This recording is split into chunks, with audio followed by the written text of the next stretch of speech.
क्या डेथ भी प्रिडिक्टेबल है? हाँ जी, डेथ प्रिडिक्टेबल है।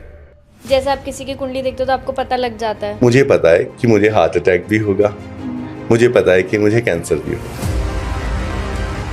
न्यूमरोलॉजी है, पामिस्ट्री है, फेस रीडिंग है, कुंडली है, इन सभी चीजों की एक मदर है।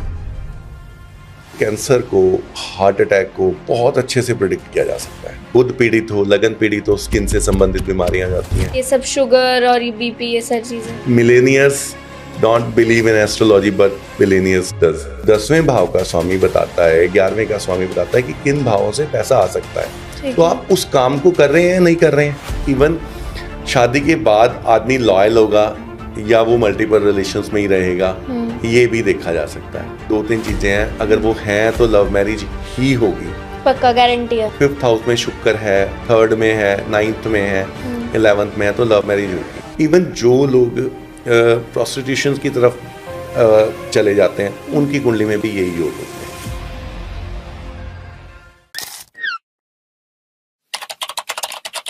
तो मेरा पहला सवाल कुछ यूं है कि जैसे जेनजीज या अभी जो नई जनरेशन आ रही है, थोड़ा एस्ट्रोलॉजी में कम बिलीव करते हैं, तो आप ऐसा क्या, आप उनको कुछ प्रूफ्स देना चाहेंगे एस्ट्रोलॉजी के बारे में? ऐसी क्या बातें बताना चाहेंगे कि उनका बिलीफ इसमें स्ट्रांग हो जाए? देखो, पता क्या है, जो लोग बिल्कुल बिलीव नहीं करते ना, उनको जबरदस्ती पुश करने की जरूरत नहीं है। जो लोग हाफ बिलीव करते हैं या हाफ नहीं करते, या जिनको एस्ट्रोलॉजी के बारे में गलत पता है, जिनकी जानकारियां गलत हैं, जिस कारण से बहुत ज्यादा गैप भी पड़ गया है, तो वो उनको बताया जा सकता है कि एस्ट्रोलॉजी बहुत ज्यादा साइंटिफिक है, कि जिसको आप एस्ट्रोलॉजी समझ रहे हैं, जो कुछ आप सुन रहे हैं वो सब उसको एस्ट्रोलॉजी समझ रहे हैं, जिस कारण से बिलीफ सिस्टम कमजोर हो गया। लाइक उपाय, टूना, तंत्र, मंत्र, वशीकरण, इन सब चीजों को ना एस्ट्रोलॉजी से जोड़ दिया। अच्छा। इसलिए लोगों का विश्वास, जो जैनजीज हैं, उनको हर चीज पता कैसे चाहिए, उनको चाहिए logical, with facts, with proofs. वो चीजें कम है।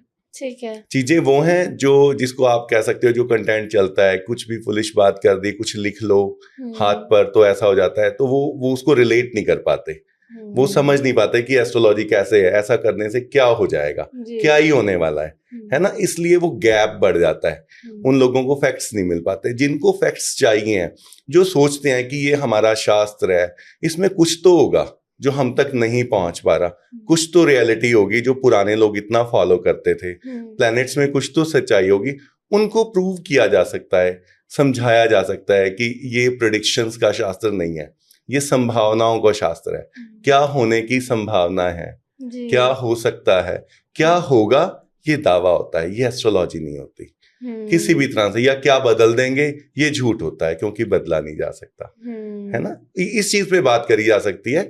जो जानना चाहता है उसके साथ, जो जानना ही नहीं चाहता उसके साथ इस बारे में बात करके भी फायदा नहीं है। जी, तो आपने जैसे बताया कि सब वशीकरण, टोना टोटका, उपाय, ये सब हमारे एस्ट्रोलॉजी का कभी भी पार्ट नहीं थे, तो ये इस सब को हम किस कैटेगरी में डालेंगे? मैक्सिमम एस्ट्रोलॉजर बात कर रहे हैं उपाय के बारे में, जी, है ना। पिछले दिनों ना मैंने एक बहुत प्यारी रील देखी थी जी, प्रेमानंद जी महाराज की। वो बड़ी प्यारी बात बता रहे हैं। वो कह रहे हैं कि जब लक्ष्मण जी मूर्छित हुए थे ना, तो भगवान ने वैद्य को बुलाया था, दवाई मंगवाई थी, है ना कि कोई टूना टोटका या उपाय किया था। अगर ये चीजें होती तो भगवान से ज्यादा कोई कर पाता, वो ही कर लेते ना। तो हमारे शास्त्रों में या किसी भी शास्त्र में, किसी भी धर्म में, उपायों का, टूने टोटकों का उल्लेख कम है, बजाय इस बात के कि आप अपने प्लैनेट्स को किस तरह से यूज कर सकते हैं, आप बने किस लिए हो, है ना। ये चीजें ज्यादा रियलिस्टिक है। मतलब जो मैं भी बहुत अलग अलग पॉडकास्ट फॉलो करती हूँ, तो वो जो भी लोग बताते हैं हाथ में इस पेन से ये लिख लो या ऐसे कर लो, आपके हिसाब से वो सब गलत है? बिल्कुल गलत है जी।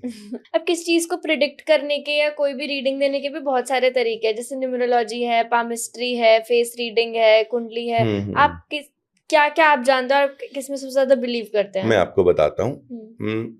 इन सभी चीजों की एक मदर है। ठीक है। ये सभी जो बातें आप कर रहे हो, फेस रीडिंग कह रहे हो, इसको सामुद्रिक शास्त्र बोलते हैं। आप इसको टर्म्स में समझो, जो शास्त्र टर्म है। वो क्या है, वो सिर्फ फेस रीडिंग नहीं है, वो पूरी बॉडी लैंग्वेज रीडिंग है। आपके मोल कहाँ है, तिल कहाँ है, मसे कहाँ है, नाक कैसा है, भौहें कैसी हैं, आंखें कैसी हैं, है ना। ये सब चीजें डिसाइड करती हैं कि आपकी नेटिव चार्ट में प्लैनेट्स की पोजीशन कैसी है। लाइक वैदिक एस्ट्रोलॉजी मदर है इन सब टर्म्स की। ये उसके छोटे छोटे छोटे छोटे छोटे पार्ट्स हैं। है ना। हाँ, लाइक किसी के लगन में शनि है तो उसके चेहरे पर तिल ज्यादा होंगे, अच्छा, उसके माथे पर तिल होगा, चेहरे पर तिल होंगे। किसी का शुक्र बहुत अच्छा दूसरे भाव में है तो उसकी आंखें सुंदर होंगी, है ना। इस तरह से बहुत सारी टर्म्स हैं। उस टर्म्स को अगर सिर्फ एक स्पेसिफिक फील्ड में यूज करते हैं तो समुद्रिक शास्त्र फेस रीडिंग बन जाता है। हर एक प्लैनेट्स का एक नंबर है, राशि है, अगर उसको अलग तरह से यूज करते हैं तो वो न्यूमेरोलॉजी बन जाता है। अगर वैदिक एस्ट्रोलॉजी में हर एक राशि की, भाव की दिशा है, सिर्फ दिशाओं को और डायरेक्शंस को यूज करते हैं तो वो वास्तु बन जाता है। ओके, बट जब आप उसको कलेक्टिवली यूज करते हैं तो आपके रिजल्ट बहुत ज्यादा होते हैं।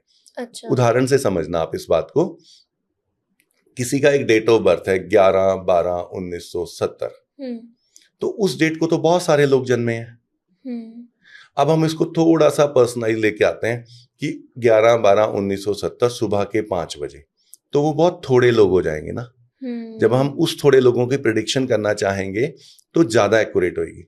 अब हम कह रहे हैं कि 11/12/1970 न्यू दिल्ली, तो वो और थोड़े हो जाएंगे, ठीक है ना। इसके आगे की चीज आती है जब आप उस इंसान की फैमिली चार्ट को भी साथ में पढ़ रहे हो तो वो फिर इंडिविजुअल हो जाएगा, फिर एक्यूरेसी दैट मच लेवल पर पहुंच जाएगी। बट शायद कुंडली तो पर्टिकुलर टाइम फ्रेम की सेम होती है ना, जैसे कुछ घंटों के हिसाब से कि इतने घंटे से इतने में जितने लोग एक दिन में 12 राशियां बदलती हैं। अच्छा, उसको लगन कहते हैं, हाँ, है ना। 2 घंटे के टाइम में जन्मे हुए व्यक्तियों का एक ही लगन होता है, बट बशर्ते वो एक ही स्थान पर जन्मे हो। पर फिर भी काफी लोगों की कुंडली तो सेम हो सकती है। बिल्कुल हो सकती है। एक हॉस्पिटल में एक टाइम में 10-10 बच्चों का जन्म हो रहा है, 50-50 का भी हो रहा है, तो वो सब सेम लाइफ अभी मैंने आपको एक चीज बोली, आप ना चीज को पिछली कनेक्टिविटी के साथ लेके चलोगे तो आप चीजें क्लियर रहेंगी। मैंने बोला डेट ऑफ बर्थ, ऐड कर दिया टाइम ऑफ बर्थ, ठीक है, देन मैंने क्या ऐड किया, प्लेस ऑफ बर्थ, उसके बाद मैंने ऐड किया कि उसका फैमिली चार्ट। अच्छा, क्योंकि पूरी फैमिली में फादर बेटे को इम्पैक्ट करता है, बेटा फादर को करता है, मदर बेटे को करती है, ब्रदर्स आपस में करते हैं, दादा दादी के चार्ट इम्पैक्ट करते हैं। अच्छा, प्रारब्ध कर्म कहते हैं ना कि पिता ने कुछ किया तो बच्चों को भुगतना पड़ता है, तो उनकी कुंडली में भी दिखाई देता है ये। अच्छा, पितृदोष कहते हैं, नारी दोष कहते हैं, तो ये सारे दोष दिखाई देते हैं। तक इसलिए कहते हैं कि ज्यादातर अगर आप बहुत ज्यादा इन डेप्थ समझना चाहते हैं खुद को तो फैमिली चार्ट से समझा जाता है। बट आपको ऐसा नहीं लगता कि जैसे पामिस्ट्री थोड़ा ज्यादा एक्यूरेट होगी, क्योंकि हाथों की रेखाएं तो सबकी अलग होती हैं? अब ना बहुत चीजें आगे से आगे हैं। अब सिर्फ टिप को आप एनालाइज कर सकते हैं, सिर्फ आपके टिप को। अच्छा। पूरे हाथ की भी जरूरत नहीं है। ठीक है। आप एस्ट्रोलॉजी को और पामिस्ट्री को अलग अलग से समझो। कैसे समझो कि जो पामिस्ट्री है उसमें ना एक सर्टेन काइंड ऑफ लाइन है और उसकी लेंथ आपके हाथ जितनी है। Okay. If you want to predict the event of date of event, like विवाह कब होगा, तो पामिस्ट्री में उसका एक उदाहरण है कि ये रेखा यहाँ से कट रही है, आपकी यहाँ पर लाइंस पढ़ के बताई जाएंगी कि ये इतने विवाह या इतने ब्रेकअप्स हो सकते हैं, यहाँ से देख के बताया जाएगा इतनी विदेश यात्राएं हो सकती है, चंद्र पर्वत को देख के बताया जाएगा। डेट और एक्यूरेसी उतनी नहीं आएगी। वैदिक अच्छी है, शास्त्र में कोई बुराई नहीं है, दिखाया जा सकता है, बट एक्यूरेसी लेवल नहीं आएगा। अच्छा। इवेंट की टाइमिंग का नहीं आएगा। लाइक मैं कहता हूं कि वैदिक एस्ट्रोलॉजी की एक्यूरेसी उस लेवल तक है, जिनको टर्म समझ में आएगी वो समझ पाएंगे चीज को। जब आपकी मार्केश की दशा में मार्केश की दशा का अंतर हो, मतलब मान लो मार्केश होते हैं कुछ भाव, उन भावों की दशा में अंतर प्रत्यंतर मार्केश का हो तो 10 दिन 5 दिन भी प्रिडिक्ट किए जा सकते हैं, तब बुखार हो जाएगा, बीमार हो जाओगे, कैंसर होगा, बीमारी कौन सी होगी, कब होगी, कितनी लंबी चलेगी, ठीक होगी या नहीं होगी, ये चीजें पामिस्ट्री में नहीं देखी जा सकती। मतलब ये और डिटेल्ड एनालिसिस है। बहुत डिटेल्ड एनालिसिस है। आपके अपनी लाइफ में अगर आपको कभी भी कोई भी छोटी मोटी हेल्थ प्रॉब्लम हुई है तो आपने वो पहले से प्रेडिक्ट कर ली थी कि वो होगा? देखो मैं आपको एक चीज बताता हूँ, हालांकि एक बार शायद मैंने पहले भी बोला था, मुझे पता है कि मुझे हार्ट अटैक भी होगा, मुझे पता है कि मुझे कैंसर भी होगा। मेरे प्लैनेट्स में वो योग हैं जो ये करते हैं, तो मैं क्या सावधानियां रखता हूँ, मैं रूटीन में चेकअप करवा लेता हूँ, सेम जो मैंने आपको बोला वो चीजें। और ये भी पता है कि किस एज में होने की ज्यादा संभावनाएं हैं, तो उस टाइम में वो चेकअप की फ्रिक्वेंसी थोड़ी ज्यादा बढ़ा दी, है ना। पर मैं खुद को भी नहीं रोक सकता कि मुझे वो चीजें ना हो। देखो ना, एक कुंडली मिलान एक टर्म है, तो क्या एस्ट्रोलॉजर्स के बच्चों के तलाक नहीं होते? सही बात। उनकी लाइफ अच्छी चलती है हमेशा। दिखना और होने में फर्क है। अच्छी दिखाई जा सकती है, अच्छी होने के लिए तो परमात्मा ही निर्धारित करता है। नहीं, बट ये कितना एक ऑथेंटिक बात है कि आपको खुद पता है कि आपको चीज हो सकती है और आप उसके लिए कॉन्शियस हो कि आपको ये कैसे उसको आगे करना है, बट उसके लिए कोई उपाय नहीं है, कुछ नहीं है, बस आप ध्यान रख सकते हो अपना। एक बात बताइए, जैसे अब सब लोग यूथ में करियर को लेकर तो बहुत परेशान रहते हैं, तो मेरी कुंडली देख, मतलब कुंडली में ऐसे क्या क्या चीजें देख के आप बता सकते हैं कि ये इंसान के पास बहुत पैसा होगा या किसकी लाइफ थोड़ी बिलो एवरेज होगी, उसके क्या क्या साइंस है? ये बहुत बहुत प्यारा क्वेश्चन है रिया जी, हालांकि ये थोड़ा डिटेल्ड क्वेश्चन है। हाँ, आप आराम से बताइए। है ना, मैं आपको average, below average, extreme good, extremely good कुंडलियां बताता हूँ कैसे होती हैं। ठीक है। कुंडली में ना पता नहीं कितनी राजयोग होते हैं। अक्सर कहा जाता है कि इसकी कुंडली में राजयोग है। आमतौर पे मुझे तो लगता है कि सबकी कुंडली में कुछ ना कुछ राजयोग होते हैं। अच्छा। उन्हें ढूंढना और उन्हें डिस्कवर करना होता है कि अब इसके अकॉर्डिंगली बिहेव कैसे किया जाए। कुंडली के ना 3 सबसे मेजर इंपॉर्टेंट पार्ट है। ठीक है। रूल्स। लगन, फर्स्ट हाउस, इंसान खुद, उसका चेहरा, उसकी पर्सनैलिटी, उसकी सोच, उसकी क्षमताएं, वो लगन निर्धारित करती है। ठीक है। 5th हाउस उसकी एजुकेशन और उसकी सोचने की डायरेक्शंस। ओके। सोच सब लेते हैं, कुछ बुरा सोचते हैं, कुछ अच्छा सोचते हैं, वो डायरेक्शंस 5th हाउस बताता है। ओके। 9th हाउस होता है इंसान की किस्मत। ये तीनों हाउस जिसके बहुत अच्छे हैं वो अबव एवरेज जाएगा। अच्छा। अब जब हमने पैसे को देखना है ना, तो उसमें कुछ योग देखने हैं। मान लो दूसरे भाव में चंद्र मंगल की युति है तो पैसे का फ्लो बहुत ज्यादा रहेगा। मिस्टर मुकेश अंबानी की कुंडली में भी है, और ऐसे हजारों लोगों की कुंडली में होगी, बट सारे मुकेश अंबानी नहीं है। क्योंकि सबका 11th हाउस उतना स्ट्रांग नहीं है जो प्रॉफिट्स का हाउस है। ओके। सबका 3rd हाउस उतना स्ट्रांग नहीं है जो एफर्ट्स का हाउस है ना। उसके बाद सेम जैसे हम कैरियर को किसकी कितनी ग्रोथ रहेगी, ये डिपेंड करता है कि जिसके एफर्ट्स, प्रॉफिट्स और सेविंग्स, ये तीनों हाउस एक अलाइन है। अच्छा। जितना एफर्ट करता है उतने रिजल्ट मिलते हैं, उतने प्रॉफिट्स होते हैं और उतनी ही किस्मत साथ देती है। कौन से हाउसेस है ये? 2nd हाउस सेविंग्स, लिक्विड पैसा जुड़ेगा कितना। ठीक है। 3rd एफर्ट कितना करेगा आदमी, खुद कितना मेहनती होगा। ये भी कुंडली में लिखा रहता है कि हम कितनी मेहनत करेंगे। 100% लिखा रहता है। शनि जिसके 3रे भाव में है वो पूरे जीवन मेहनत करता है। अच्छा। शनि जिसके लगन में है लेजी हो जाता है। अच्छा। है ना। मंगल जिसके 3रे भाव में है वो बहुत मेहनत करता है। मंगल इंसान को बेल्ट की, वर्दी की नौकरी देता है। जिसके 10th भाव में अच्छा हो, छठे घर में अच्छा हो, 12वें में अच्छा हो, वो अच्छा पुलिस अधिकारी, अच्छा आर्मी ऑफिसर, इन सब चीजों को अडॉप्ट करता है। अच्छा स्पोर्ट्समैन। अगर हम अपनी करियर चॉइसेस अपने कुंडली के हिसाब से ले तो क्या हमारी सक्सेसफुल होने की प्रोबेबिलिटी बढ़ जाती है? मैं चाहती हूँ आप इसको कुछ एग्जांपल के साथ रिलेट कीजिए। बहुत ज्यादा बढ़ जाती है। मैं आपको समझाता हूँ कैसे बढ़ जाती है। इंसान ना हमेशा वो काम नहीं कर रहा होता जिसके लिए वो बना होता है।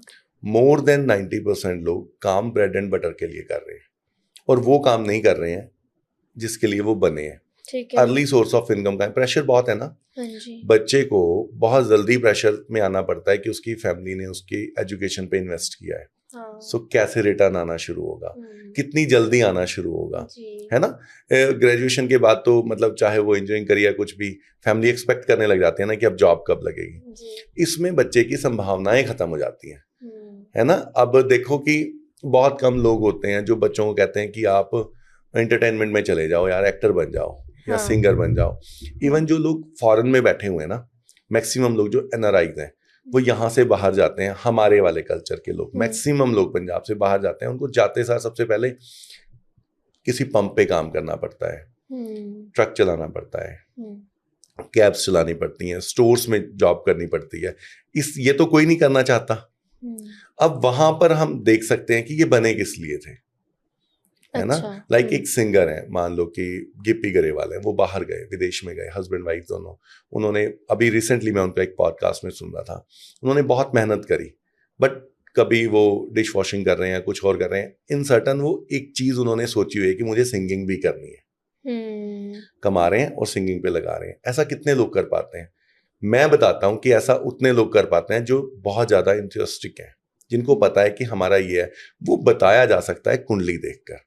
अच्छा। देखो ना, अगर मैंने आपको बताया अभी पीछे जिसका मंगल बहुत स्ट्रांग है वो स्पोर्ट्स में बहुत बढ़िया जा सकता है, ठीक है। तो ये देख के पहले क्यों नहीं निर्धारित कर लेते? जिसका चंद्रमा तीसरे या पंचम भाव में है वो सिंगिंग बहुत अच्छी कर सकता है, तो हम उस इंसान को क्यों ना वैसा ही पुश करें। हाँ, मतलब कितना जरूरी है अपनी कुंडली के हिसाब से चीजें करना, अगर आपको एक सही डायरेक्शन में जाना है। जिसमें अपनी भी बात करूं तो मैंने पर्सनली तो शायद कुंडली कभी नहीं दिखाई, पर पहले मैं बहुत अलग अलग जगह पर भटकी, बट मेरे को भी नहीं पता था कि ये सब मेरे लिए बना है। बट हो सकता है मेरी कुंडली के हिसाब से भी ये सब मेरे लिए बना, और अगर मेरे को पहले ही इसका पता होता तो मैं और एग्जैक्टली आप बने इसलिए थे। हाँ। आप जल्दी पहुंच गए क्योंकि उसमें भी कुछ प्लैनेट्स हैं उत्तरदायी। इस समय आपकी दशांतर दशा ऐसी चल रही होगी रिया जी कि जिसने आपको बूस्ट देना था। ठीक है। कई लोग, सबको बहुत अर्ली स्टेज में सफलता नहीं मिलती, लिखी है तो मिल जाएगी। कोई 50 साल की उम्र में जाकर रीहिट होता है, आपने देखा होगा बहुत से लोग हैं ऐसे जिनको सफलता ही 50 के बाद मिली, 60 के बाद। शनि 42-45 के बाद देता है, तब तक स्ट्रगल ही करवाता है ना। शुक्र अर्लियर में दे देता है, बुध बहुत अर्लियर में दे देता है कि अगर आपको अर्लियर में मिल गई, ज्यादा नहीं भटकना पड़ा। भटके क्या होता है, 2-4 साल का स्ट्रगल तो कुछ नहीं होता आज की डेट में, है ना। तो चीजें निर्धारित की जा सकती हैं, प्लान की जा सकती हैं, देखी जा सकती हैं। क्रिकेट और स्पोर्ट्स के लिए मैंने आपको बता दिया। हाँ, आप थोड़े और टॉप प्रोफेशंस के लिए ना कुछ साइंस बता दो ताकि लोग खुद भी चेक कर सकें। शुक्र बहुत अच्छा होना ग्लैमर देता है। मैं कुछ मिसकंसेप्शन तोड़ने की कोशिश करूंगा। अक्सर लोग ये कहते हैं कि जिनका शुक्र अच्छा है ना वो एक्टिंग के करियर में जा सकते हैं। ऐसा नहीं है। शुक्र सिर्फ ग्लैमर है, एक्टिंग केतु है, जिसको स्वांग कहते हैं। अच्छा। है ना। गायकी शुक्र नहीं है, उसको भी शुक्र बता दिया जाता है। वो चंद्रमा है, म्यूजिक। शुक्र उसका ग्लैमर है। अच्छा। आज की डेट में आपने एक चीज सुनी है, मुद्दे पर दोबारा आ जाएंगे हम, तो अगर थोड़ा सा ट्रैक से बाहर हुए। कहते हैं ना, ये समय राहु का है, राहु बहुत इंपॉर्टेंट है, राहु बहुत कुछ करवाता है। ये जो कुछ हम डिजिटल कर रहे हैं ये राहु है। अच्छा। जितना भी आभासीय संसार है जो हमें इम्पैक्ट करता है बट दिखाई नहीं देता, उसे राहु बोलते हैं। अच्छा। जिसका राहु बहुत अच्छा है वो डिजिटली बहुत कुछ कर पाता है, शेयर मार्केट में बहुत कुछ कर पाता है ना। म्यूजिक हो गया। शेयर मार्केट में किन की सक्सेस होती है, क्या क्या होता है उनकी कुंडली में? जिनका राहु शनि बुध या शुक्र की राशि में 11वें घर में बैठा हो, 5वें में हो, या फिर 9th हाउस में हो। 11th का भी, 3rd का भी बहुत अच्छा होता है, बट इनमें तो वो इंसान कर ही पाएगा फॉर श्योर। और एक और बात बताइए, जैसे कि आपने बताया एक्टिंग में और ये सब, तो क्या सलमान खान और शाहरुख खान की कुंडली में बहुत चीजें सेम होंगी तभी वो दोनों अपने फील्ड्स में ऐसा कर रहे हैं? अच्छा। फॉर श्योर सेम होंगी, सेम होंगी, फॉर श्योर सेम होंगी। अच्छा। जितने एक्टर्स होते हैं ना, सिर्फ एक भाव या एक प्लैनेट नहीं है। लाइक दोनों की कुंडली सेम नहीं होगी, दोनों के वो प्लैनेट्स की एनर्जी सेम होगी। अच्छा। शुक्र जिसका फर्स्ट में बैठा होगा उसको भी अच्छे रिजल्ट देगा, 3rd में 5th में अच्छे रिजल्ट देगा। बजाय ये भी डिपेंड करता है किन भावों का स्वामी है। हर एक प्लैनेट हर किसी को एक ही चीज नहीं देता। अच्छा। वो किस भाव का स्वामी है उसके देखो, मैं पता क्या कहता हूं, किसी को ना पॉडकास्ट देख के अपनी कुंडली नहीं खोल लेनी चाहिए, मिसगाइड हो जाता है। रिसेंटली मेरे को किसी का फोन आया और वो बहुत परेशान थी।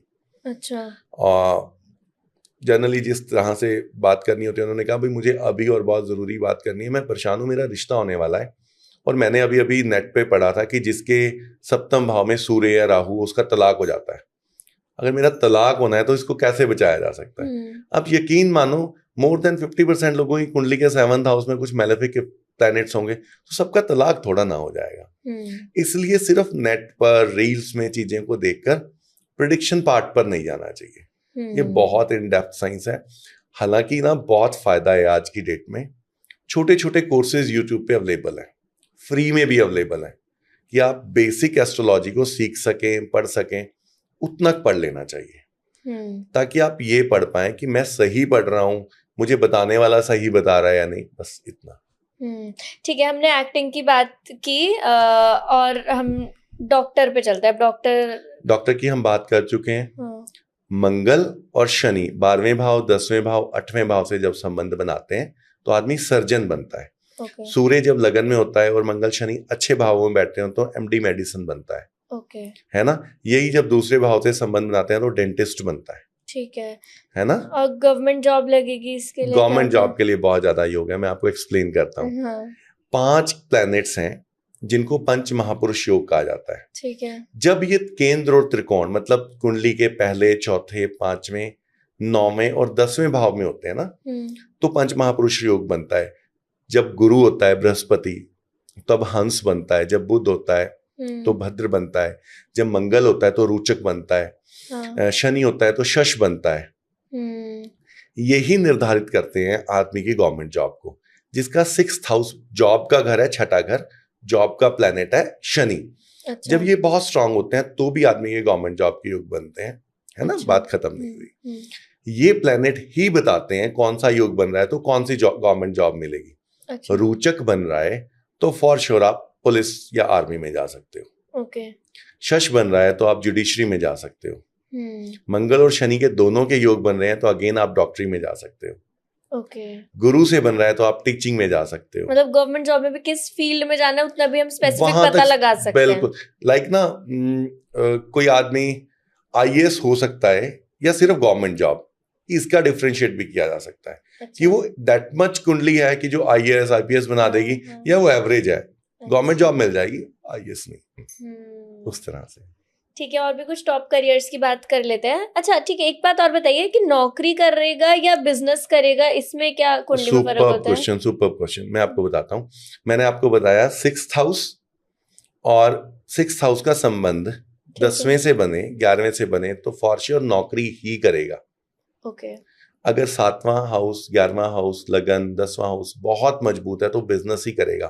बट बहुत ज्यादा रिया जी ऐसा देखने में आता है कि आदमी की कुंडली में तो बिजनेस था, बट वो कर नौकरी रहा है क्योंकि वो रिस्क नहीं ले पा रहा। उसका लगन और तीसरा घर थोड़ा कमजोर है।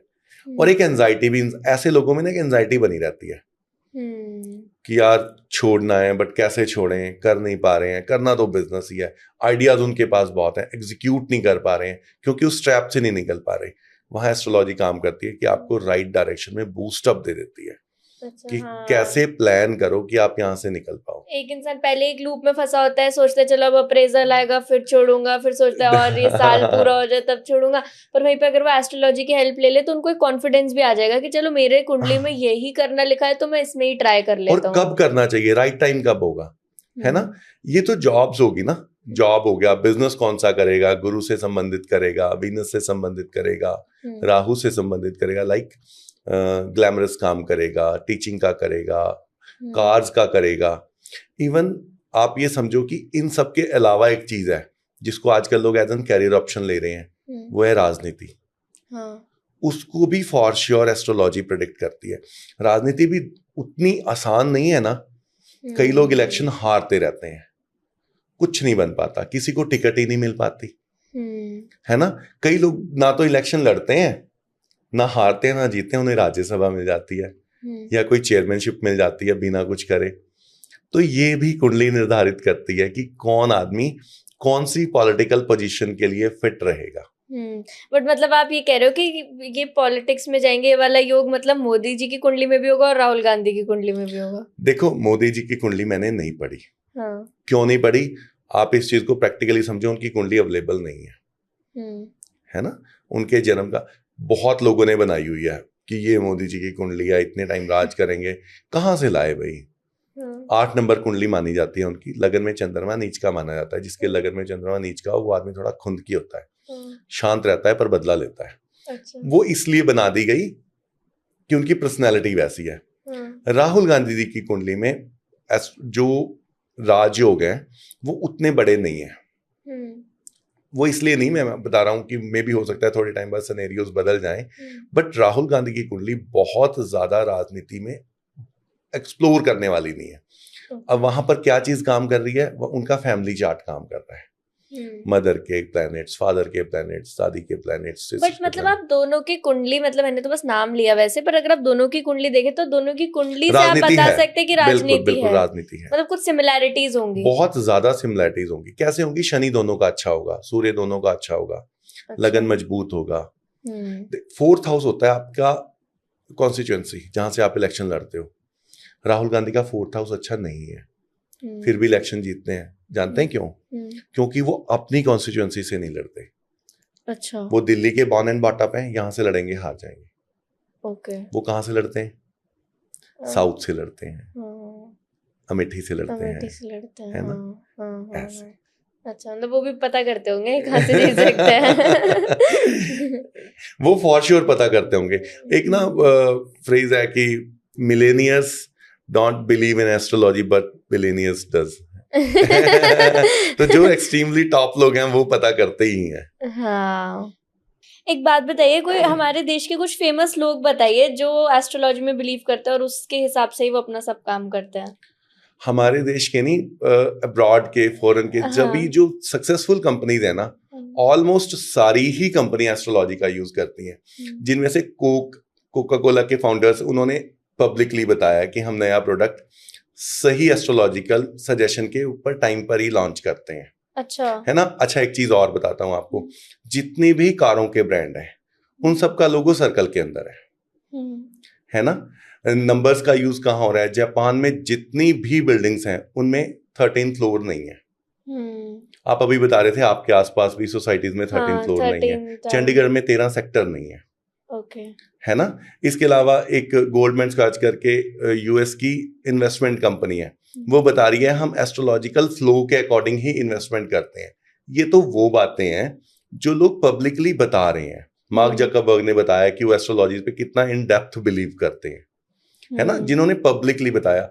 बट जितने भी लोग बड़ा बिजनेस करते हैं वो चांस नहीं लेते, वो विज्ञान को या इस साइंस को साइंस समझते हैं और इसकी हेल्प लेते हैं।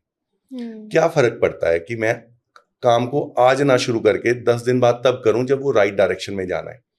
आपको पता है ना कि एक फसल की एक ऋतु है, एक मौसम है। गेहूं की फसल में धान नहीं उगाया जा सकता। ये जो एस्ट्रोलॉजी है ये बताती है कि कब कौन सी काम का सही समय है। तो वो लोग हेल्प लेते हैं जी, है ना? हाँ। आईफोन के बारे में हम बात कर रहे थे कि आईफोन 9 नहीं लॉन्च हुआ, कोई और मॉडल आ गया। आईफोन 18 भी नहीं लॉन्च होगा क्योंकि अगेन नंबर 9 आ जाएगा। विंडोज 9 नहीं लॉन्च हुई। क्यों? 9 में क्या इशू है? मंगल का नंबर है। अच्छा, सबको सूट नहीं करता, जिसको नहीं सूट करता वो एंड कर देता है, वो फायर है। तो मतलब 9 किसको सूट नहीं कर रहा होगा एप्पल में जो उन्होंने? सीईओ को। अच्छा, ओके। फिर एक ट्रेंड फॉलो भी हो जाता है ना? जैसे कि अगर सिर्फ इसी बात पे सोच लिया जाए कि उन्होंने नहीं करा तो मैं भी नहीं 9 करूंगा, तो वो गलत हो जाएगा। उनके चार्ट में 9 सुटेबल नहीं था तो उन्होंने नहीं किया। और जैसे आप कह रहे हो चंडीगढ़ में 13 सेक्टर नहीं है, जापान में 13 फ्लोर नहीं है, तो 13 के साथ क्या इशू है? 4 नंबर आ जाता है, कंफ्यूजन का नंबर आ जाता है। अच्छा, मतलब काफी लोग, बहुत लोग, इवन कि सभी सक्सेसफुल लोग, कोई बताता है कोई नहीं बताता। मतलब हमारे देश में टॉप अंबानी, टाटास, ये लोग भी यूज करते हैं। All and all. कुछ एग्जांपल्स है आपके पास? अंबानीज का तो आप देख सकते हैं वो कितने ज्यादा स्पिरिचुअली कनेक्ट्स हैं, है ना? वो तो उनका तो पब्लिक फेस ही बताता है, वो ईच एंड एवरीथिंग देखते हैं। ज्यादातर ना पब्लिकली तब पता लगता है, आप जितने भी लीडर्स देखोगे सबके हाथ में पन्ना डाला हुआ होता है। मतलब वो लोग, मैं ये नहीं कहता पन्ना डालने से वो लोग कर पाते हैं राजनीति, बट पन्ना बुद्ध का कारक है, बोलने का कारक है ना? तो सभी लोग कर रहे हैं, हर एक के पास एग्जांपल्स हैं। जितने लोग, ज्यादातर लोग इस वाली फील्ड में हैं, वो अपनी एनर्जीज को इस तरह से यूज करते हैं, प्लैनेट्स को। मतलब वो सही बात है एकदम, millionaires don't believe in astrology but billionaires do. अभी जैसे रिसेंटली जब दिल्ली आए तो यहाँ पर हम ना आईटीसी के होटल में रुके थे, और आईटीसी फॉर्चून गाजियाबाद, तो अच्छी प्रॉपर्टी है। बट जब मैं बड़ा सरप्राइज्ड हुआ कि पूरी जो प्रॉपर्टी है वो एस्ट्रोलॉजिकल थीम्स के ऊपर है। उनके 2 रेस्टोरेंट नक्षत्र और ज़ोडिक के नाम पे हैं, उनका पूरा मेन्यू एस्ट्रोलॉजिकल डिजाइन किया हुआ है। जब आप ये पूछ रहे हैं कि इंडियंस कौन करते हैं, तो आईटीसी होटल में की चेन में सबसे बड़ा ग्रुप है। आप सोचो कि वो एस्ट्रोलॉजी को कितना कोरली रिलेट कर रहा है। तो जो भी लोग बहुत बड़ा कर रहे हैं वो रिलेट कर रहे हैं, वो इस चीज को समझ रहे हैं। तो अच्छा लगता है कि लोग सही डायरेक्शन में समझें। और ये हमारे इंडिया की साइंस है, ये जो बाहर के लोग भी फॉलो कर रहे हैं। Exactly. कितनी हमारे लिए कितनी प्राउड की बात है ये। हाँ जी, और हम इंडियंस ही कभी कभी कहते हैं कि हम बिलीव नहीं करते, डाउट्स कर रहे हैं। है ना? अभी इस चीज में लोगों के डाउट करने में कई बार उनकी गलती नहीं भी होती, कई बार प्योरली उनकी गलती होती है। है ना। सही बात है। ठीक है, अब बिजनेस का नाम भी एक इम्पोर्टेंट फैक्टर रहता है। नाम, पूरा नाम डिपेंड करता है कि आप जितनी डेप्थ में जाना चाहोगे। ठीक है। आपके नाम का पहला अक्षर, आपकी चंद्र राशि, आपके 10वें भाव की राशि, फिर उसके बाद आपके नक्षत्र, इनके सबके एक एक अक्षर हैं। ओके। है ना। फिर उसमें आप दूसरी चीज क्या इन्वॉल्व कर सकते हो, जो आपका सेकंड पार्टनर है उसके नाम के अक्षर को इन्वॉल्व करो। इसके आगे आप उनके हर त्रिकोण का एक कलर भी है। हमने स्टार्टिंग में बात करी थी इंपॉर्टेंट हाउसेज, सबसे अच्छी कुंडली कौन सी होती है। मैंने आपको बताया कि त्रिकोण, जिसका त्रिकोण में बैठे हो वो अच्छी कुंडली होती है। उनके कलर्स भी हैं। फिर आप लोगो डिजाइन कर रहे हैं तो आप उन कलर्स को यूज करो, है ना। फिर उस डायरेक्शन को यूज करो, इस तरह से। पर एक बात बताइए, अगर मैं ये सारी चीजें आपकी बताई हुई फॉलो करती हूँ और हर चीज अपनी कुंडली के हिसाब से करती हूँ, तो मेरा बिजनेस सक्सेसफुल हो जाएगा? देखो, मेरी बताई हुई फॉलो करने से नहीं होगा। मतलब वैसे आप एक्यूरेटली एस्ट्रोलॉजी को फॉलो करते हो, हाँ। तो आपके सक्सेस होने के चांसेस बहुत ज्यादा बढ़ जाएंगे, बजाय कि आप आंखें बंद करके कुछ कर रहे हो। अच्छा। आप नेविगेटर यूज करते हैं ना, कहीं जाना है तो आप नेविगेटर यूज करते हैं। ये लाइफ आपके बिजनेस का नेविगेटर है। आप सही जगह सही डायरेक्शन में जा रहे हो या नहीं जा रहे हो, ये बताएगा। कितने सक्सेसफुल होते हो, ये तो आपके एफर्ट्स बताएंगे ना। आप कितनी ज्यादा इंथुसियास्टिक हो अपने काम के लिए, आप में जोश कितना है, आप कितनी पावर से कर रहे हो, कितना टाइम दे रहे हो, ये सारी चीजें भी तो इम्पोर्टेंट है। पर देखो, अल्टीमेटली एफर्ट कितने करेंगे ये भी कुंडली में लिखा है। तो मैं तो मानता हूँ कुंडली में लिखा है, तो फिर तो वही कुंडली है, सब कुछ सब कुछ है। बट पता क्या होता है कि आप ना कर्मों को नहीं नकार सकते, किसी भी लेवल पर नहीं नकार सकते। संस्कृत का एक श्लोक है कि सुप्तस्य सिंहस्य मुखे ना प्रवेशति मृगम। शेर जंगल का राजा है, अगर वो सोया रहे तो हिरन उसके मुंह में नहीं आता। एफर्ट तो करना ही पड़ता है। एक्चुअली हम बने तो एफर्ट्स के लिए हैं, ये देखें कि सही डायरेक्शन में कर ले। तो एस्ट्रोलॉजी बस हमारी डायरेक्शन सही कर देती है। किसी के चार्ट में ना प्रॉफिट्स बहुत अच्छे हैं। बड़ी इंटरेस्टिंग बात याद आई, आपको बताता हूँ। 10th हाउस अच्छा है, प्रॉफिट्स बहुत अच्छे हैं, बहुत कमाएगा। दूसरे भाव में पैसों का योग बनता है बहुत जबरदस्त, जो मैं आपको बता रहा था कि अंबानी जी की कुंडली में बनता है, चंद्रमंगल युति। बट यार एफर्ट नहीं है। तो ऐसा आदमी पता कौन होता है? ऐसा आदमी होता है बिजनेस इन्वेस्टर। अच्छा। जो सिर्फ पैसा लगाता है और पैसिवली बैठ जाता है, अपना कुछ लाइक हमने झुनझुनवाला जी के बारे में सुना पड़ा होगा, जो भी स्टॉक से रिलेटेड काम करते हैं। जो भी लोग बड़ी इन्वेस्टमेंट्स कर रहे हैं बट एक्टिवली पार्टिसिपेट नहीं कर रहे हैं, उनका राहु बहुत अच्छा है, 10th हाउस बहुत अच्छा है, 11th अच्छा है, बट वो काम नहीं कर रहे। They are investors. मतलब कुंडली बताती है कि आप इन्वेस्टर हो या वर्कर हो, आप एक्टिव हो या पैसिव हो। आपने जैसे झुनझुनवाला जी की बात करी, तो एक चीज मेरे दिमाग में और भी आई कि क्या कुंडली के हिसाब से हम ये भी प्रिडिक्ट कर सकते हैं कि कौन सा इंसान कितना टाइम जिएगा? क्या डेथ भी प्रिडिक्टेबल है? हाँ जी, डेथ प्रिडिक्टेबल है। अच्छा। देखो, किसी को भी किसी की मृत्यु की उम्र बता लेना, निकाल लेना, तो ये भगवान होने वाली बातें हो जाती हैं, है ना। जन्म और मृत्यु परमात्मा के हाथ में है, पर उसकी संभावनाओं को पढ़ा जा सकता है। मैंने आपको जैसे स्टार्टिंग में हमने जिक्र किया था, मार्केश की दशा और उसकी अंतरदशा में इंसान का बीमार होता है। मृत्यु भी उन्हीं दशाओं अंतरदशाओं में होती है। अष्टम भाव की दशा अंतरदशा दूसरे के साथ जब मिलती है और गोचर भी वैसा ही चल रहा हो, तो उस टाइम में आदमी की डेथ हो जाती है। अच्छा, तो जैसे आप किसी की कुंडली देखते हो तो आपको पता लग जाता है? अभी रिसेंटली दिल्ली से एक फादर और सन आए थे, तो एक्चुअली फादर बहुत क्वाइट फिट लग रहे थे, पर जब डिस्कशंस में बातें आगे चली तो मैंने उन्हें बताया कि ये बीमारियां होने की संभावना है और ज्यादा लेवल पर होंगी। ठीक है। और कुंडली में दिखाई दे रहा है 1-2 साल में होनी है। और वो अपनी 20 साल की प्लानिंग कर रहे थे, उनकी 70 साल की उम्र थी। मुझे ऐसा नजर आया कि 3 या 4 साल के बाद उनकी मार्केश की दशा का अंतर आएगा और उनकी हेल्थ इतनी खराब हो सकती है कि वेरी क्लोज टू डेथ। तो मैंने उनके बेटे को अलग से समझाया कि आप प्लानिंग्स को शॉर्ट टर्म में करो। जो चीजें सॉर्ट हो सकती हैं related to properties and all, जिसमें आपको आपके फादर की हेल्प कंसेंट चाहिए ही होगा, वो प्रायोरिटी पर कर लो। मतलब ये हेल्प है कि अच्छा। आप इसकी ये हेल्प ले लें तो ज्यादा बेटर। बट आप मेरे को कुछ ऐसे अपने क्लाइंट के ही कुछ ऐसे केसेस बताइए, जैसे जो हम लोगों को बता पाए कि इतना कुछ आपने एस्ट्रोलॉजी से प्रेडिक्ट कर लिया। देखो, पता क्या होता है रिया जी, मैं अगेन आपको बात बताता हूँ। मैं आपको 3-4 केस स्टडीज बताता हूँ, हर एक चीज में बताऊंगा बिना नाम लिए। ये सब चीजें बताने का इस तरह से समझाने का एक मोटिव होता है कि मैंने ये कर दिया, ठीक है, मैं ये कर सकता हूँ। मेरा ना बेसिक मोटिव वो नहीं है। हम स्टार्टिंग में बात कर रहे थे कि थोड़ा सा डिफरेंट कंसेप्ट है। वो इसलिए है, अभी मैं ना नाम लेकर नहीं बात करता, किसी रेफरेंस, जैसे आपने रेफरेंस स्टोरीज पूछी, तो अभी मेरे पास रिसेंटली ऑस्ट्रेलिया से एक मित्र आए थे, पॉडकास्ट के जरिए ही पहुंचे थे जी। उनका ऑस्ट्रेलिया मेलबर्न में मिया मैक्सिको के नाम से फूड चेन है, ठीक है, रेस्टोरेंट है, 2-3 रेस्टोरेंट है, पार्टनरशिप में चलाए हुए हैं जी। तो वो मिलने आए तो अच्छे इम्प्रेस थे, उनको लग रहा था कि मुझसे मिलके वो कुछ चीजें और डिस्क्लोज कर सकते हैं अपनी लाइफ के बारे में। तो लंबी डिस्कशन चली। तो मैंने उसमें क्या देखा कि मैंने उनको बोला कि आपकी मल्टीपल रेस्टोरेंट्स होने चाहिए and you should go for the franchise module. अच्छा, आप पार्टनरशिप में बहुत ज्यादा मत जाएं, आप फ्रेंचाइजी मॉड्यूल में जाएं। तो ऑलरेडी हुआ क्या, वो ऑलरेडी इस बारे में प्लान कर रहे थे। अच्छा, वो क्यों कर रहे थे, समझो कि उनका 7th हाउस बहुत स्ट्रांग था। पार्टनरशिप के लिए 7th हाउस 11th हाउस का अच्छा होना बहुत जरूरी है। जब वो अच्छा है ना, तो आप समझ लो कि मल्टीपल टास्किंग पे काम कर सकते हैं। आपकी बहुत सारी फ्रेंचाइजी होंगी, बहुत सारे ऑफिसेज होंगे जिसको आप हैंडल कर पाओगे। तो ये बात हुई, ये तो एक स्टोरी हो गई। बीमारी को लेके ऐसा होता है कि कैंसर को, हार्ट अटैक को बहुत अच्छे से प्रिडिक्ट किया जा सकता है। अच्छा, सीधी सी टर्म्स है, इसमें कोई गहराई वाली बात नहीं। अगर आदमी ने एक बेसिक एस्ट्रोलॉजी भी पढ़ी है ना, हाँ, रिया जी, वो खुद समझ लेगा कि मुझे कैंसर होना है या नहीं। अच्छा, शनि का 6-8-12 में 6-8-12 भावों का नाम है। छठे घर में, 8वें घर में, 12वें घर में, 5-8 एक राशि में यदि शनि बैठा है या देख रहा है तो इंसान को कैंसर होता है।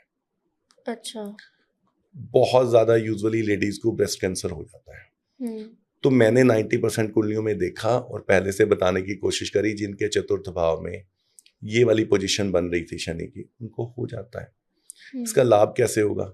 जिसको होना है, कैंसर में सबसे बड़ी बचाव की व्यवस्था क्या है कि वो इनिशियल स्टेज पर पता लग जाए जी, तो हो जाएगा। अगर आप ये एनालाइज कर चुके हो कि होने की संभावना है, तो आप पहले से सिक्योर रहोगे, आप चेकअप टाइम से करा पाओगे। उन लोगों को ऐसे बेनिफिट मिल जाता है। अच्छा, दूसरी चीज होती है बच्चों के चार्ट में। जब बच्चा 11-12 साल का हो जाता है तो आपको उसका पोटेंशियल पढ़ लेना चाहिए। ये सिंगिंग में जाएगा, ये राइटिंग में जाएगा, ये IAS बन सकता है, ये स्पोर्ट्स बहुत अच्छा कर सकता है।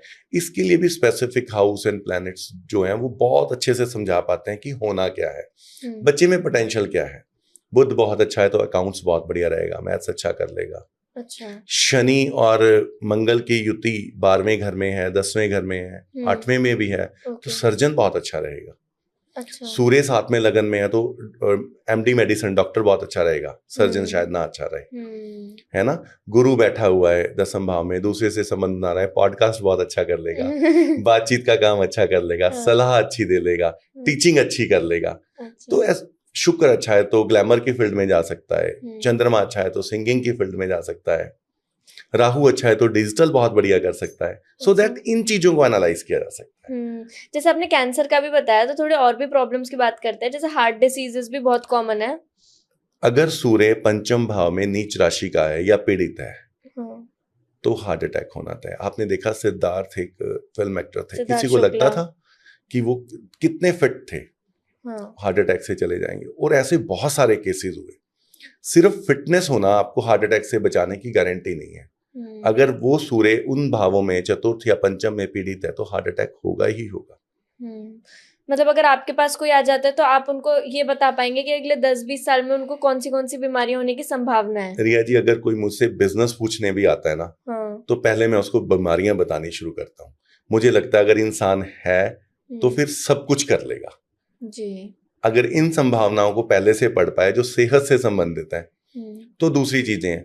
ज्यादातर केसेस रिलेशनशिप्स के आते हैं, ज्यादातर केसेस वो भी मैरिज के बाद परेशान है, अलग होना चाह रहे हैं, नहीं बन रही है, तो उन बारे में तो मैं उनकी भी जो स्टार्टिंग होती है वो यहीं से करता हूँ कि पहले सेहत, फिर चलने वाले हैं नहीं चलने वाले हैं उस वाले पार्ट पे आते हैं। मेरी कोशिश यही होती है कि मैं मेडिकली सबसे पहले बताने तो हम थोड़ा पहले मेडिकल चीजों की बात करते हैं। जैसे आपने कैंसर का बता दिया, आपने हार्ट अटैक का बता दिया, और भी कुछ जो कॉमन प्रॉब्लम्स है उनको कैसे प्रेडिक्ट कर सकते हैं कुंडली को देख के? आजकल ना एक प्रॉब्लम शुरुआती मैं आपको दोनों बताता रहूंगा, बड़ों की भी और बच्चों की भी। ठीक है। बच्चों में आजकल एक बड़ी प्रॉब्लम कॉमन आ रही है, जो न्यू बॉर्न बेबी हैं, ज्यादातर एनआरआईज, वो है ऑटिज्म की।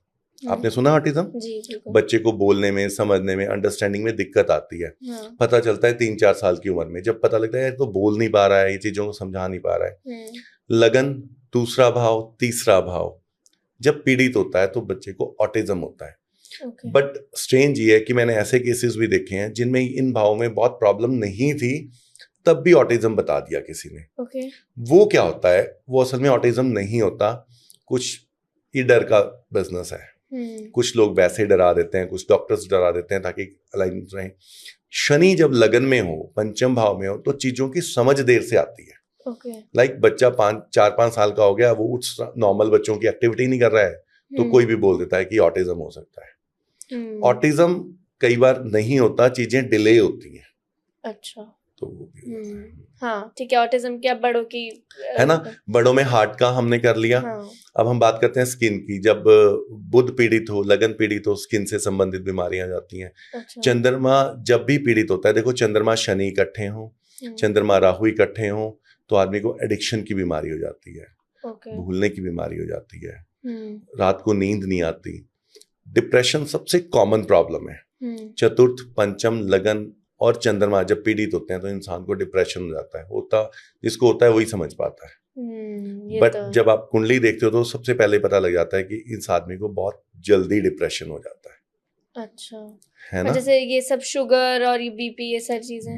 जब गुरु खराब होता है, अष्टम भाव में होता है, शुगर, थायराइड, ये सारी प्रॉब्लम्स हो जाती हैं। 5th भाव पापकत्री में हो, ये टर्म्स हैं जो यूज होती हैं। तो थायराइड हो जाता है। लगन जब पापकत्री में हो तो मल्टीपल बीमारियां हो जाती हैं। अच्छा। शनि और सूर्य इकट्ठे हों, राहु की दृष्टि भी पड़ रही हो, तो 100% सर्जरी होती है। शनि मंगल पीड़ित हो जाए, मंगल खराब हो जाए, तो ब्लड से संबंधित मल्टीपल बीमारियां हो जाती हैं। अच्छा, ये है। अब हम जब बात करते हैं कि एक तो ये हो गया ना कि हमें पहले से पता लग गया, प्रिकॉशंस ले लेंगे, कुछ फर्क पड़ जाएगा। अच्छा, इनमें मैं एक सलाह और देता हूं। मेरी सजेशंस दरअसल वो नहीं होते कि जिसको मैं आपके लिए कर सकता हूं या कोई भी एस्ट्रोलॉजर आपके लिए कर सकता है। मेरी हमेशा सलाह वही होती है जो आप अपने लिए कर सकते हो। मंगल खराब है तो आपको ब्लड डोनेट करना चाहिए। ब्लड प्यूरिफाई होता है, वो बड़ी साइंटिफिक चीज है। अच्छा, समझे आप मेरी बात? हाँ, समझ गए। आपका लगन खराब हो रहा है, शनि खराब हो रहा है, आप टू डू लिस्ट बनाओ, प्लान करके काम करो। तो शनि चाहता क्या है? शनि डिसिप्लिन प्लैनेट है। वो खराब है तो इस मतलब आपको उस पार्ट पे खराबी दे रहा है, तो आप टू डू लिस्ट बनाओ। मंगल शनि दोनों खराब हो तो रेगुलरली जिम जाओ, वॉक करो, स्वेट करो बॉडी को, तो चीजें अपने आप रिकवर होने लग जाती हैं। अच्छा, असल में यही उपाय हैं। एनर्जीज आपको गाइड कर रही हैं कि आप क्या मिस कर रहे हो, आपको क्या करना चाहिए, बजाय कि आप कुछ दबाने लग जाओ, कुछ खरीदने लग जाओ, कुछ पहनने लग जाओ, कुछ खरीदने। ये चीजें से नहीं कुछ होने। देखो, अगर खरीदने से किस्मत मिलती ना तो फिर अमीर कभी परेशान ना होता। अमीरों को तो फिर बीमारियां ही नहीं होती। कुछ भी ना होता। 2 ब्रदर्स हैं, अंबानी ब्रदर्स। एक टाइम में दोनों एक इक्वल पैसा लेके अलग हुए थे जी। आज एक बहुत ऊपर है, एक बहुत नीचे है। किस्मत काम कर रही है ना। अगर वही उपाय खरीदे जाते, न खरीदे जाते, तो अनिल अंबानी के पास तो आज भी इतना पैसा है कि वो किस्मत खरीद सकते हैं, नग खरीद सकते हैं, अनुष्ठान खरीद सकते हैं, उपाय खरीद सकते हैं। इन चीजों से नहीं होगा, प्लानिंग एंड स्ट्रेटजी से ही होगा कि प्लैनेट के अकॉर्डिंग स्ट्रेटजी बनाई जाए। बट एक चीज आप और बताइए, जैसे आप बीमारियों के लिए भी आप बोल रहे थे और इसमें भी आप बोल रहे हैं, तो क्या सही है अपने बारे में इतना जानना? मतलब क्या ये थोड़ा डर भी क्रिएट नहीं करेगा? नहीं, देखो, एक आपने वो सुना है कि जब कबूतर को बिल्ली खाने आती है ना तो वो आंखें बंद कर लेता है कि कुछ नहीं हुआ, कुछ नहीं हुआ, पर बिल्ली तो खा ही जाती है ना उसको। तो अननेसेसरी डर को क्रिएट करना और आने वाली संभावनाएं जो हार्डशिप आ सकती है उसको पहले से समझ लेना, दोनों में फर्क है। है ना। अगर तो आप दैट मच स्ट्रांग हैं कोई भी इंसान कि मैं अपनी प्रॉब्लम्स को पहले से समझ के उसको मेकअप कर सकता हूँ, तो जरूर जान लेना चाहिए। खाली अच्छा। बैठ के बीमारी का या फिर बुरे समय का इंतजार करना तो बुज़दिली है। ठीक है, तो चलो ये तो हम समझ गए कि ये चीजें वर्क नहीं करती। अब बात करते हैं कि क्या वर्क करता है। अगर मान लीजिए मेरे को कोई चीज नहीं चालू करनी है, या फिर अभी मेरी लाइफ में पैसों की समस्या है, कुछ है, तो क्या मेरे को करना चाहिए? मतलब क्या, कौन सी टेक्निक्स वर्क करती हैं? देखो टेक्निक्स क्या वर्क करती हैं, अगर आप स्पेशली पैसे के लिए जानना चाह रहे हो कि क्या चीज काम करती है, सबसे पहले तो ना रिया जी, कोई भी एक चीज काम नहीं करती, ठीक है ना। एक कंप्लीट प्लानिंग काम करती है। लाइक कोई भी अगर आप कोई दुकान खोल रहे हो, कोई बिजनेस कर रहे हो, कुछ भी काम कर रहे हो, उसके लिए कोई एक चीज जरूरी नहीं है ना। उस जगह का उपयुक्त होना जरूरी है, लोकेशन का अच्छा होना जरूरी है, स्टाफ का अच्छा होना जरूरी है, आपके प्रोडक्ट का अच्छा होना जरूरी है, तभी काम चल पाएगा ना। वैसे ही आपकी कुंडली में अगर सिर्फ आप पैसे को देखना चाह रहे हो, तो अब कोई कह दे जी शुक्र को बढ़ा लो और वो बढ़ जाता है किसी के बढ़ाने से, तो वो नहीं बढ़ता। ठीक है। धन को देखने के लिए कुंडली में लगभग 3 भाव बहुत जरूरी हैं देखने। दूसरा भाव लिक्विडिटी होता है, ओके। तीसरा भाव आदमी के एफर्ट्स होते हैं, 11वां भाव उसका लाभ स्थान है। अच्छा। इसको थोड़ा समझना है, अगर टेक्निकल कुंडली को समझना चाह रहे हैं पैसे के लिए। हाँ। पैसा आएगा कहाँ से, वो 10वां और 11वां घर बताता है। ओके। पैसा रुकेगा या नहीं, वो दूसरा घर बताता है। पैसे के लिए आपके एफर्ट्स कितने रहने वाले हैं, वो तीसरा घर बताता है। और इन्हीं के फिर कुछ रिप्रेजेंटिंग प्लैनेट्स भी हैं। लाइक मंगल चंद्र की युति अगर दूसरे घर में है तो पैसे का फ्लो रहता है। अब इसको ये काम कैसे करेगा, ये काम इस प्रकार से करेगा कि अगर आपकी किस्मत में जो काम लिखा गया है, 10वें भाव का स्वामी बताता है, 11वें का स्वामी बताता है कि किन भावों से पैसा आ सकता है, तो आप उस काम को कर रहे हैं या नहीं कर रहे हैं। फॉर श्योर अगर आप उसी काम को कर रहे हैं, आपकी दशा अंतर्दशा अनुकूल है, तो पैसा आएगा। यदि नहीं है तो समझ लें कि अभी इस काम में नहीं आएगा, किसी और काम में आना है, तो उस जिस चीज के लिए बने हो वो करें, अन्यथा ना करें, है ना। इस तरह से प्लानिंग करी जा सकती है। आप इसको समझें कि अपने प्लैनेट्स को समझ के ये निर्धारित तो किया जा सकता है कि मुझे क्या करना है, कब करना है, कैसे करना है। पर क्या करने से अमीर हो जाऊंगा, ऐसा कुछ नहीं है। मतलब वो कुछ टाइमिंग, प्लेसेस और ये सब पे हम वर्क कर सकते हैं, ये सब चीजों पे काम किया जा सकता है। बट एक बात बताइए, जैसे अब तो बहुत हसल कल्चर है कि बहुत मेहनत करनी है, ये सब करना है, लोग किस्मत पे, कुंडली पे इतना भरोसा नहीं करते, तो मैं सब किस्मत के भरोसे छोड़ दूं या मैं कितनी मेहनत करूं, ये हम कैसे डिसाइड कर सकते हैं? मैं ना जो हसल कल्चर है उसको पूरा एक्सेप्ट करता हूँ। मैं समझता हूँ कि ये बहुत अच्छा है। अच्छा। मतलब कि आपको अपने कर्म पर विश्वास रखना चाहिए। अभी मैंने आपको बताया है कि पैसा कमाने के लिए एक तीसरा हाउस बहुत जरूरी है, जो ये बताता है कि आप मेहनत कितनी करोगे। ओके। तो जितने लोग मेहनत करते हैं, क्या सभी को सफलता मिल जाती है? नहीं मिल पाती ना। किसी को बहुत जल्दी मिलती है, किसी को बहुत वक्त में भी नहीं मिलती, किसी को थोड़े प्रयास से मिलती है। इस चीज को ही तो समझना है। समझने का मुद्दा सिर्फ इतना है रिया जी कि क्या करने से और कब सफलता मिलेगी।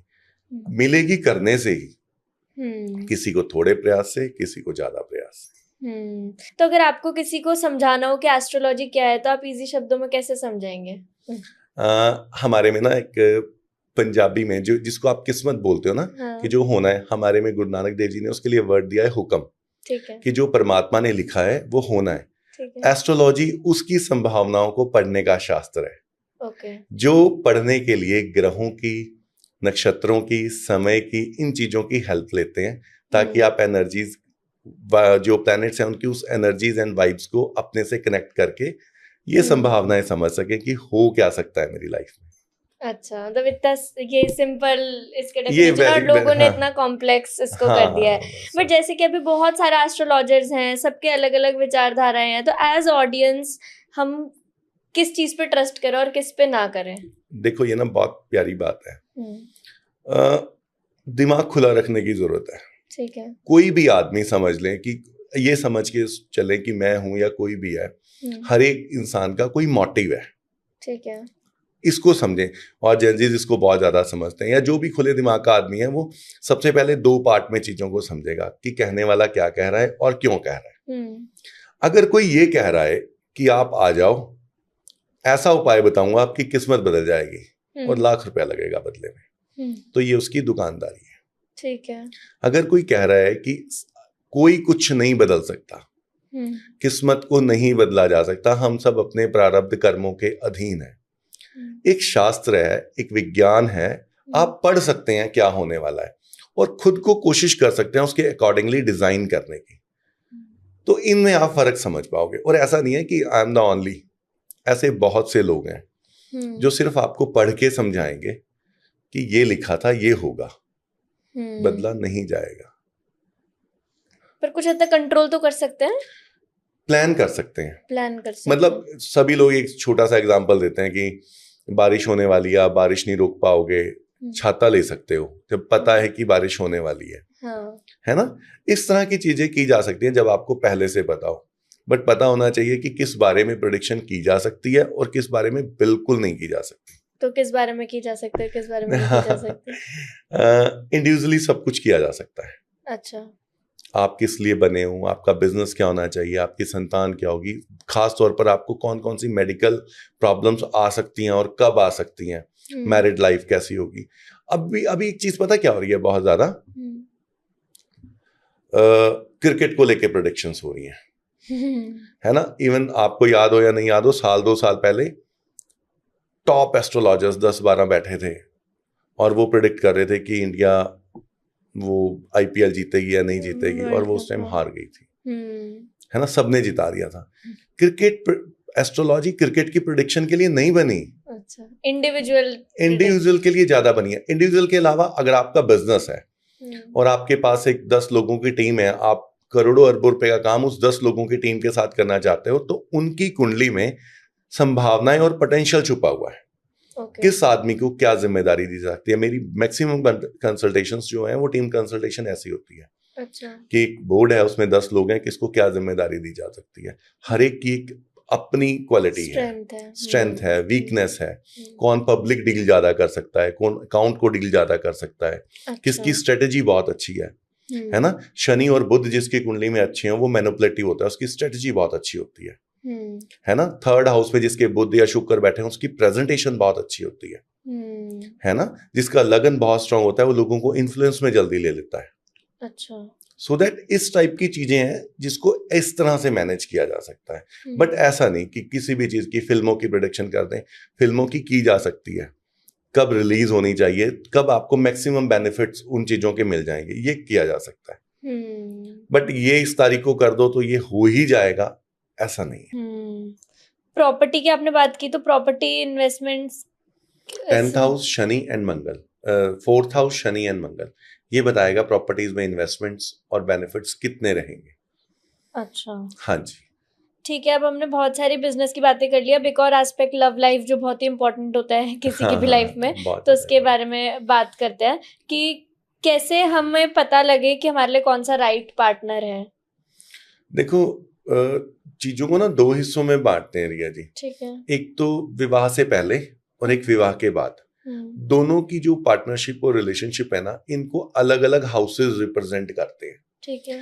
बहुत बारी मेरी कंसल्टेंसी एस्ट्रोलॉजिकल लाइफ में तो कम से कम थाउजेंड्स ऑफ ऐसे केसेस मैंने देखे हैं जिनका ना रिलेशनशिप बहुत अच्छा था। 10 साल से एक दूसरे को जानते थे, 5 से जानते थे, और शादी के बाद वो शादी चल नहीं पाई। कहते हैं ना कि लव मैरिज हुई थी और 2-3 महीने से विवाद शुरू हो गए, तलाक हो गया।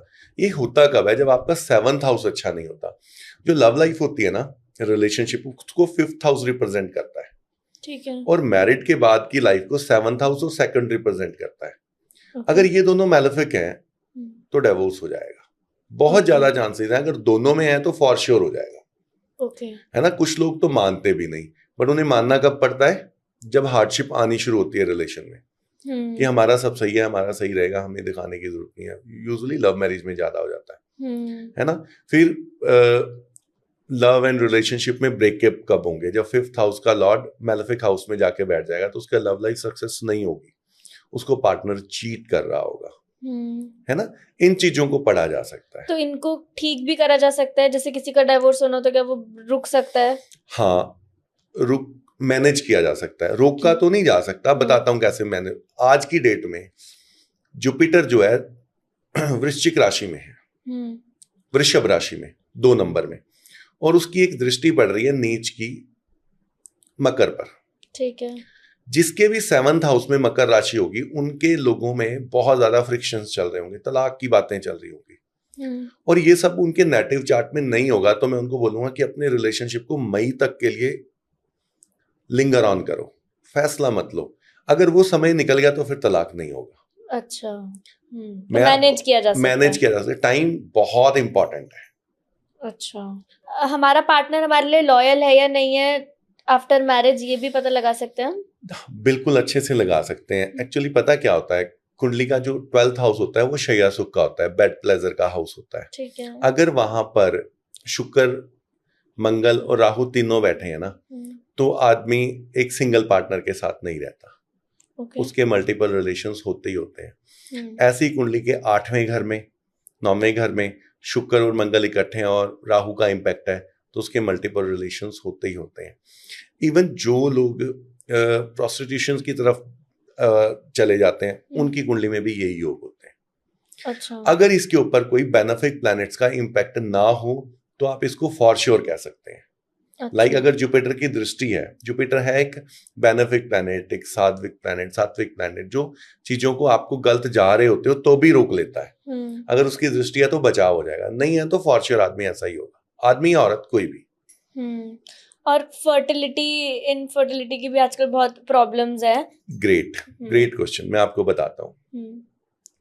मेंस में और वुमेन्स में दोनों में ही संतान और फर्टिलिटी को 5th हाउस और 8th हाउस से देखते हैं। ठीक है। 5th हाउस में राहु है, सूर्य है, तो मिसकैरेजेस होंगे, मल्टीपल होंगे। ठीक है। वहां पर ना मैलेफिक इफेक्ट है, संतान ना होने के योग हैं, बट अपनी राशि मतलब अपने बेनिफिक राशि का केतु है तो टेस्ट ट्यूब बेबी होगा। ओके। आप ये देखो कि एक्यूरेसी उस लेवल तक है। कई लोगों को टेस्ट ट्यूब से भी नहीं होता बेबी, कईयों को टेस्ट ट्यूब से हो जाता है। टेस्ट ट्यूब बेबी के लिए केतु उत्तरदायी है। ओके। अगर आदमी के 8th हाउस में मैलेफिक प्लैनेट्स हैं, शुक्र वीक है, कमजोर है, सूर्य के साथ है, तो उसको इंपोर्टेंसी दे देता है। अच्छा। फिर संतान नहीं हो रही है तो आदमी उत्तरदायी है, he is the responsible man. Okay. है ना। अगर लेडी की कुंडली में 8वें भाव में मैलेफिक प्लैनेट्स हैं तो समझ लो कि उसके यूट्रस में कोई प्रॉब्लम है। लाइक जो एस्ट्रोलॉजी है ना, या वो इतनी ज्यादा एक्यूरेट हो जाती है कि जिन चीजों को समहाउ ये होता है कि हमने सभी टेस्ट करा लिए, हमें समझ नहीं आ रहा कि प्रॉब्लम कहाँ है। Like man is too good, woman is too good, सारे टेस्ट हो चुके हैं पर पता नहीं लग रहा है। तो समझ लो कि उस टेस्ट से भी ज्यादा एक्यूरेसी से आप एस्ट्रोलॉजिकल स्टडीज से पता कर सकते हो कि प्रॉब्लम मैन में है या वुमेन में है। अच्छा। कौन से पार्ट पर है। लाइक अगर मैंने बोला 5th पार्ट पर है तो उसकी फर्टिलिटी में प्रॉब्लम है, गर्भाधान नहीं हो पा रहा। बट अगर 8th में है तो यूट्रस के स्टार्टिंग पॉइंट पे प्रॉब्लम है। मैन का है तो वो फिर इंपोर्टेंसी की प्रॉब्लम है। शुक्र के साथ सूर्य बैठा हुआ है तो स्पर्म काउंट की प्रॉब्लम है। ठीक है। इन डेप्थ इतनी तक गहराई तक पढ़ा और देखा जा सकता है। अब ये हमें पता लग गया, बट अब इसका ठीक करने का क्या रास्ता है? देखो मैं आपको एक बात बताता हूँ, मैं अगेन एंड अगेन रिपीटेडली आपको बताता हूँ कि मैनेज एंड प्लानिंग हो सकती है। शुक्र खराब है तो आप कहते हैं, कई लोग ना बहुत से उपाय बताते हैं कि दही से नहा लो या ऑर्गन्स को वॉश कर लो तो शुक्र बड़ा हो जाएगा, यहाँ कुछ लिख लो तो हो जाएगा। ऐसा नहीं होगा। गर्भाधान के लिए एक सही समय का निर्धारण हो सकता है। अच्छा। वो कैसे होगा? जो भी प्लैनेट्स है ना वो रेगुलरली मूव कर रहे हैं, वो वहीं नहीं बैठे, वो लगातार चलायमान अवस्था में है। ठीक है। दशाएं हमेशा बदल रही हैं। जब 5th हाउस के ऊपर बेनिफिक इफेक्ट्स आ रहे हैं, गुरु आ रहा है, गुरु की दृष्टि आ रही है, जिस राशि का है वही राशि आ रही है, और हस्बैंड वाइफ दोनों के चार्ट में आ रही है, तो this is the right time to conceive the baby. ये मेरे साथ पता नहीं कितनी बार हो चुका है कि बेबी नहीं हो पा रहा था, तो ये सजेस्ट किया कि बेबी होना अलग बात है, बेबी कंसीव कब करना चाहिए वो ये राइट टाइम है। अच्छा। तो बिना किसी ट्रीटमेंट के भी हो जाएगा। थैंक यू सो मच, आप आए, आपने बहुत लोगों की आंखें खोल दी, रियल एस्ट्रोलॉजी का हमको मतलब सिखा दिया। मुझे पर्सनली बहुत मजा आया, मेरे खुद के बहुत सारे डाउट्स क्लियर हुए, और I wish you all the best कि आप ऐसे ही पूरे दुनिया भर को बताओगे रियल एस्ट्रोलॉजी क्या है। Thank you ji, thank you so much, आपने बुलाया और इतना ज्यादा टाइम दिया। Thank you so much.